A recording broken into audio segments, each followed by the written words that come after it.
2021 को 10:30 बजे एक low intensity blast Rohini court complex में रूम नंबर 102 के अंदर हुआ था।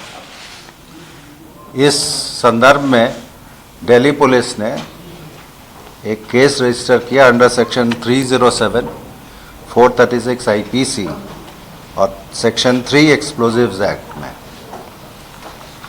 इन्वेस्टिगेशन ट्रांसफ़र हमने कर दिया था स्पेशल सेल को, क्योंकि इनिशियल जो एग्जामिनेशंस हुए थे उससे ये लगता था कि ये इम्प्रोवाइज्ड एक्सप्लोजिव डिवाइस है, और सीरियसनेस को देखते हुए इन्वेस्टिगेशन स्पेशल सेल को दिया गया था। स्पेशल सेल के नॉर्दर्न रेंज में ये इन्वेस्टिगेशन शुरू हुआ अंडर द सुपरविजन ऑफ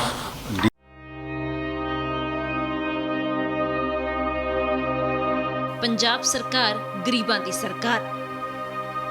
सूबा सरकार दे वल्लों जिथे मेरा घर मेरे नाम ते बसेरा स्कीम वर्गियां गरीब पक्षी मुहिमां दी शुरुआत की गई है, उत्थे ही 5 मरला प्लाट स्कीम के तहत भी लाभपात्रियों नूं सनदां वंडियां जा रही ने। बेजमीने लोकां नूं 5-5 मरले दे प्लाट दे के खुद मुख्यमंत्री चन्नी ने उन्हां दी आवाज़ सुनी है। 5 मरले तक दे प्लाट 2 महीनों से असीं 36,000 जारी कर चुके, नोटिफिकेशन हो गई है। 2 महीनों 36,000 लोगों को दे चुके हैं। पंचायतां ने देने हैं, पंचायतां नूं हुक्म किए गए हैं। उन्हां दा सिस्टम सरल किया गया है कि अपनी जमीन विचों अध ते ज्यादा नहीं देनी जमीन, लेकिन 5-5 मरले दे लोड़वंद लोगों को दो। ये फैसला पंजाब दे विच लागू है। पंजाब सरकार दे वल्लों लगातार सैकड़े लाभपात्रियों नूं 5-5 मरले दे प्लाटां दीयां सनदां वंडियां जा रही ने। जिन्हां लोकां नूं ये प्लाटां दीयां सनदां मिलियां ने, उन्हां दी जिंदगी ही बदल गई है। कर कर चली गल, पंजाब सरकार कर दी मसले हल। DCP Shri Rajiv Ranjan and ACP Ved Prakash. Special cell की दूसरी जो स्पेशलाइज्ड यूनिट्स हैं उनको भी इस काम में लगाया गया था, ताकि इन्वेस्टिगेशन की क्वालिटी अच्छी हो और इसकी डिटेक्शन हम लोग जितनी जल्दी कर पाएँ उतना अच्छा हो। इसका इम्पोर्टेंस इसलिए भी था कि कुछ दिन पहले रोहिणी कोर्ट कॉम्प्लेक्स में ही एक शूट आउट का इंसिडेंट हुआ था, और चूंकि दोबारा इस तरह की घटना हुई थी, इसलिए कोर्ट की सुरक्षा को लेके हम लोगों ने इसको काफ़ी सीरियसली लिया था, और टारगेट ये था कि इस केस का इन्वेस्टिगेशन भी क्वालिटी इन्वेस्टिगेशन हो और इसका डिटेक्शन भी जल्दी से जल्दी हो। इन्वेस्टिगेशन के दरमियान हमने करीब 1000 गाड़ियां जो उस दिन कोर्ट कॉम्प्लेक्स में दाखिल हुई थी उनको आइडेंटिफाई करके उनके ओनर्स और ड्राइवर्स को एग्जामिन किया। सीसीटीवी कैमरास जो इस कोर्ट कॉम्प्लेक्स में लगे हुए थे और कोर्ट कॉम्प्लेक्स के बाहर थे, वो करीब 100 की संख्या में है। उनके फुटेजेस का काफ़ी डिटेल्ड एनालिसिस किया गया, और कुछ जो सस्पिशियस फुटेजेस हम लोग को मिल रहे थे, तो उनको कनेक्ट करने के लिए कोर्ट कॉम्प्लेक्स के बाहर और शॉपिंग एरिया में या रेजिडेंशियल एरिया के सीसीटीवी कैमरास के भी फुटेजेस को काफ़ी डिटेल एग्जामिनेशन किया गया। ये करीब 1000 घंटे का आप टोटल कर लें, इतने फुटेजेस थे। इन फुटेजेस का एग्जामिनेशन करके एक सीक्वेंस निकल के आया, और उस सीक्वेंस के हिसाब से फिर हम लोगों ने उस एरिया के जो टेलीफोनिक डेटा है उसका भी डिटेल एग्जामिनेशन किया, डंप डेटा एनालिसिस जो हम कहते हैं। इसके अलावा कोर्ट में उस दिन जो मुकदमे सुने जाने थे, उसमें जिन लोगों को आना था, जो एक्यूज्ड रिप्रेजेंट हो रहे थे, वो सारे डिटेल्ड उसकी एनालिसिस की गई। कॉज लिस्ट देख के उस पर्टिकुलर कोर्ट रूम में जो भी मुकदमे थे जिनकी हेयरिंग होनी थी, उनमें जिन लोगों को कोर्ट के अंदर आना था या आए थे और उनके साथ जो लोग आए थे, उन सब के बारे में काफ़ी डिटेल्ड इन्वेस्टिगेशन किया। तो ये CCTV footage analysis, telephone dump data analysis और कोर्ट के जो रिकॉर्ड हैं उसके एनालिसिस के बाद काफ़ी इन विटनेसेस को हम लोगों ने एग्जामिन किया। जो क्राइम सीन का इन्वेस्टिगेशन किया गया था इनिशियली, उसमें एफएसएल के साथ साथ एनएसजी की टीम को भी बुलाया गया था और उससे ये पता चला कि जो मटेरियल्स यूज़ किए गए हैं इस आईईडी को बनाने में, वो मटेरियल्स ऐसे हैं जो इजीली अवेलेबल हैं मार्केट में। आईईडी का जो ब्लास्ट हुआ था, इसको रिमोट से ही ट्रिगर किया गया था और ये रिमोट जो इसमें यूज़ किया गया था वो टू व्हीलर्स का जो एंटी थेफ्ट मैकेनिज्म है, उसमें जो रिमोट यूज़ होता है, उस रिमोट को इस साजिश में यूज़ किया गया था। आईईडी के जो भी कंपोनेंट्स हैं, डेटोनेटर्स, एक्सप्लोजिव मटेरियल्स, उनको वहाँ जो डेब्री मिली उसमें से निकाल के एनालाइज किया गया। ये पाया गया कि इसमें जो एक्सप्लोजिव मटेरियल था उसका ब्लास्ट नहीं हुआ था, डेटोनेटर ही ब्लास्ट कर गया था। और इसमें जो भी आईडी था उसके अंदर स्क्रूज थे, नए टाइप के स्क्रूज, छोटे शार्पनेल्स। अगर वो ब्लास्ट होता और चार्ज मटेरियल में अगर ब्लास्ट होता तो उससे नुकसान ज़्यादा होने की संभावना थी। केवल डिटोनेटर में ब्लास्ट हुआ था। ये जो डिवाइस थी एक पर्टिकुलर टाइप के बैग में लाया गया था, वहाँ पे काले रंग का एक बैग था। उस बैग का इन्वेस्टिगेशन किया गया।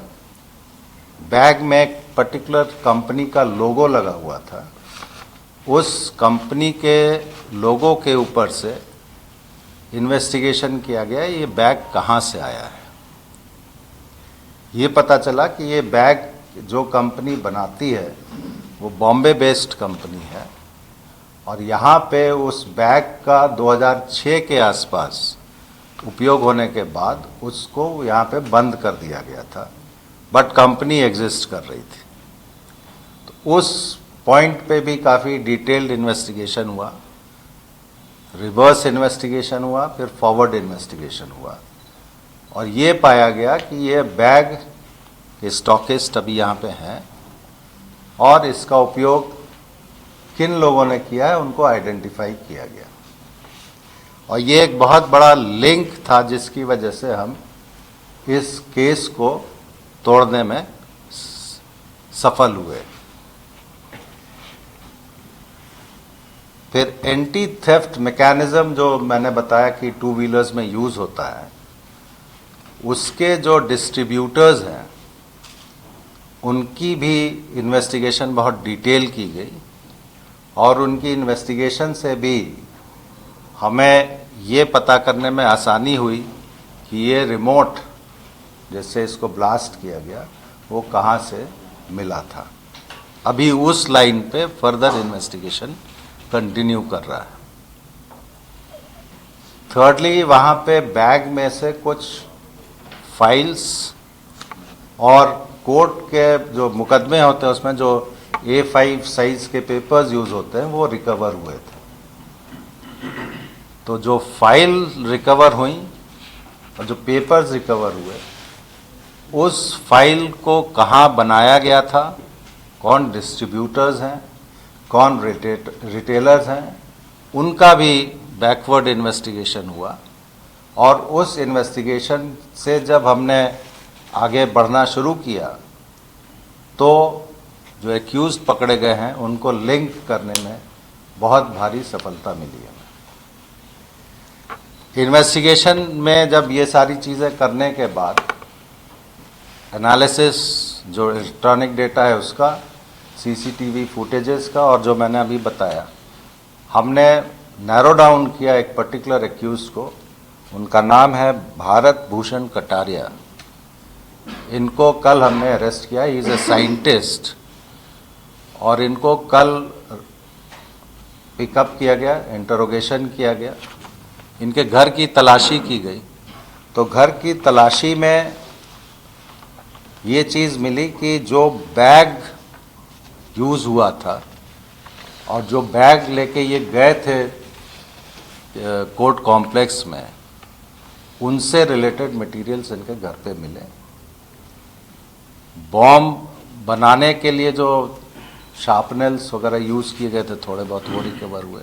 इसके अलावा बहुत से इंक्रिमिनेटिंग चीज़ें वहाँ से मिली हैं जो उनको इस केस से लिंक करती हैं।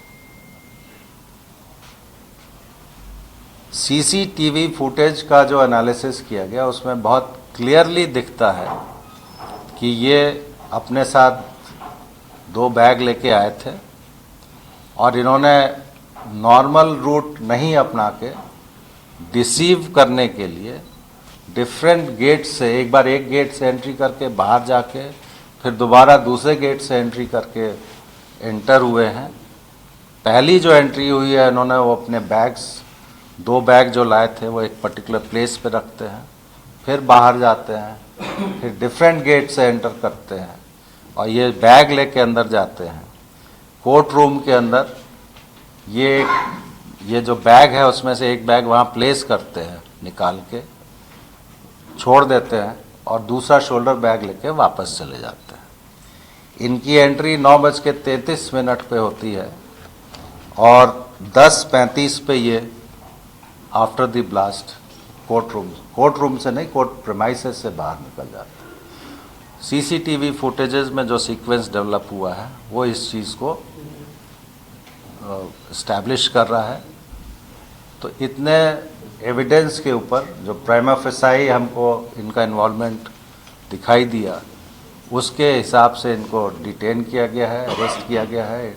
अभी इनका कस्टोडियल इंट्रोगेशन चल रहा है। अब फर्दर इन्वेस्टिगेशन में जो चीज़ें निकलेंगी फिर हम आपको बताएंगे। इन ब्रीफ जो अभी तक मोटिव दिखाई दे रहा है वो इनका कोई प्रोट्रैक्टेड लीगल बैटल्स इनको लड़नी पड़ रही हैं और जिन एडवोकेट के साथ इनका ये बैटल चल रही है, परहैप्स उनको डैमेज करने के विचार से ये चीज़ की गई थी और ये बैग वहाँ प्लान किया गया था जहाँ ये एडवोकेट बैठे थे, उनके पीछे इसको रखा गया था। ये खुद साइंटिस्ट है, लेकिन कोर्ट प्रेमाइसेस में वकील जो काले रंग का कोट और पैंट पहनते हैं वो पहन के आए थे और ये कपड़े भी इनके घर से रिकवर किए गए। तो ये बेसिक फैक्ट्स आपको मैंने बताए केस के। इसमें अभी इन्वेस्टिगेशन कंटिन्यू हो रहा है और इसमें अभी भी हम हर एक एंगल से इसको देखने की कोशिश कर रहे हैं।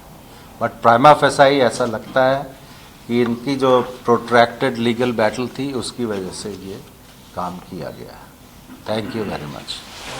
ਅਲੀਸ਼ਾ ਬੇਗਮ ਇੱਕ ਔਰਤ ਦਾ ਦੁੱਖ ਇੱਕ ਔਰਤ ਹੀ ਸਮਝ ਸਕਦੀ ਹੈ। ਰੂਹਾਨੀ ਅਤੇ ਕਾਲੀ ਸ਼ਕਤੀਆਂ ਦੀ ਮਾਲਕਨ, ਦੁਨੀਆ ਦਾ ਸਭ ਤੋਂ ਚਮਤਕਾਰੀ ਇਲਮ ਮੇਰੇ ਕੋਲ ਹੈ। ਮੇਰੇ ਕੀਤੇ ਨੂੰ ਕੋਈ ਕੱਟ ਨਹੀਂ ਸਕਦਾ। ਕਾਲਾ ਇਲਮ ਕਰਨਾ ਅਤੇ ਤੋੜਨਾ ਹਰ ਇੱਕ ਦੇ ਵੱਸ ਦੀ ਗੱਲ ਨਹੀਂ। ਪਰੇਸ਼ਾਨੀ ਜਿਵੇਂ ਲਵ ਮੈਰਿਜ, ਪਤੀ ਪਤਨੀ 'ਚ ਝਗੜਾ, ਸੌਤਨ ਦੁਸ਼ਮਣ ਤੋਂ ਛੁਟਕਾਰਾ, ਤਲਾਕ ਕੇਸ, ਬੁਰੇ ਸੁਪਨੇ, ਵਿਦੇਸ਼ ਯਾਤਰਾ, ਬੁਰੀ ਸੰਗਤ ਜਾਂ ਨਸ਼ਾ ਛੁਡਾਉਣਾ, ਬਿਮਾਰੀ 'ਚ ਦਵਾ ਨਾ ਲੱਗਣਾ। ਵਸ਼ੀਕਰਨ ਇੱਕ ਸੱਚਾਈ ਹੈ। ਵਸ਼ੀਕਰਨ ਕਰਵਾਓ, ਮਨ ਚਾਹਾ ਪਿਆਰ ਪਾਓ। ਕੀ ਤੁਹਾਡੀ ਕਿਸਮਤ 'ਚ ਲੋਟਰੀ ਦਾ ਯੋਗ ਹੈ ਜਾਂ ਨਹੀਂ? ਸੱਚਾਈ ਜਾਣੋ। ਲੋਟਰੀ ਨੰਬਰ ਪਾਓ, ਭਾਵੇਂ 649 ਹੋਵੇ ਜਾਂ ਲੋਟੋ ਮੈਕਸ। 11 ਘੰਟੇ 'ਚ ਕਰਵਾਓ ਹਰ ਪਰੇਸ਼ਾਨੀ ਦਾ ਹੱਲ ਘਰ ਬੈਠੇ। ਅਸ਼ਟਾਮ ਪੇਪਰ ਤੇ ਲਿਖ ਕੇ ਲਵੋ ਕੰਮ ਦੀ ਗਾਰੰਟੀ। ਜਾਂ ਕਹਿਣੇ ਤੋਂ ਬਾਹਰ तुरंत संपर्क करो। ਤੁਹਾਡੀ ਹਰ ਗੱਲ ਗੁਪਤ ਰੱਖੀ ਜਾਵੇਗੀ। ਅਲੀਸ਼ਾ ਬੇਗਮ।